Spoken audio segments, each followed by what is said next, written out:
Et excusez-moi du temps à but, il y a beaucoup qui vous accusent là de populisme et estiment qu'en aucune manière les acteurs politiques n'ont-ils pas raison?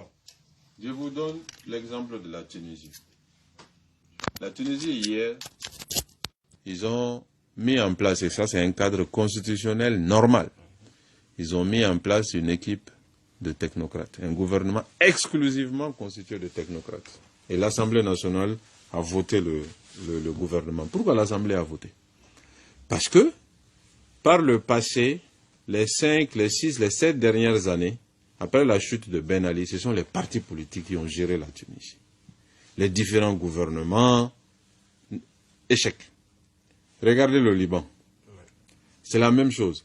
Quand la classe politique, à un moment déterminé, échoue, quelles que soient les explications, je pense que nous pouvons avoir 10 000 explications. Certains peuvent dire, moi je ne suis pas aussi responsable que l'autre, ainsi de suite. Quand la classe politique, ensemble, échoue, il faut essayer autre chose. Ça, c'est déjà un premier élément. Deuxième élément, moi je suis président de parti politique. Donc je suis dans cette classe politique et pleinement dedans.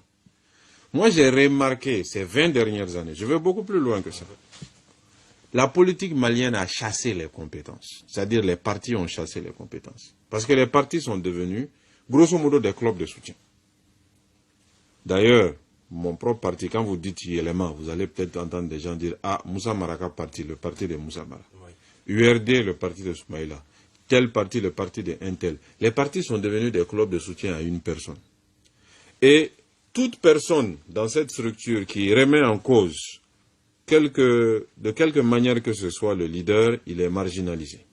Et les compétences, généralement, remettent en cause les leaders. Parce que quand vous êtes compétent, vous êtes fier. Quand vous êtes compétent, vous êtes indépendant. Vous voulez faire valoir votre compétence. Donc les partis, progressivement, nous avons fait fuir les compétences. Et nous avons maintenu en nos seins les zélateurs, les gens qui sont là tous les jours pour dire... Voilà.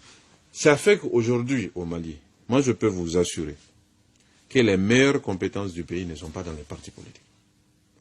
Et pourtant, si on veut gérer le pays comme il faut que ce soit les meilleures compétences qui soient aux manettes. Regardez aussi les différents gouvernements des 20 dernières années.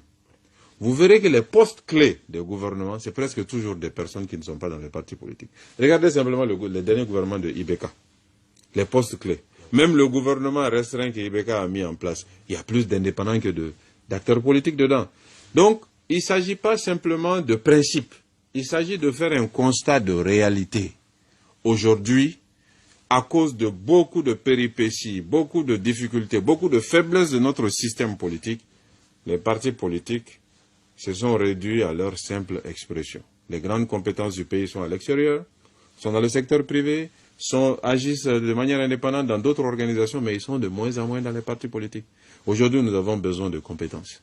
Ça n'a rien de populiste, ça n'a rien d'être contre les partis politiques, c'est simplement le constat de quelqu'un qui est parti politique et qui aurait un grand intérêt à ce que son parti soit au gouvernement. C'est le constat. Votre prise de position, parce que je mets le pays au-dessus de moi-même. Moi, j'ai toujours dit que si moi je devais être le sacrifice du Mali retrouvé là, je signe tout de suite. Peut-être que les gens ne me croient pas, mais je le pense. Moi, je suis prêt à donner ma vie pour le pays. Donc, si vous êtes prêt à donner votre vie pour le pays, vous n'allez pas vous arrêter à votre parti. Moi, je mets le pays au-dessus de mon parti. Je mets le pays au-dessus de moi-même. Ce dont le Mali a besoin aujourd'hui, c'est des compétences neutres, des compétences fortes, indépendantes, pour le redresser. Et ensuite, maintenant, qu'on organise les élections, et que les partis politiques participent aux élections, ou que les indépendants participent aux élections, les Maliens choisissent leurs nouveaux dirigeants, et on y va. C'est le cœur meurtri que je fais ce constat. Moi-même, dans mon parti, j'ai voulu faire venir les gens.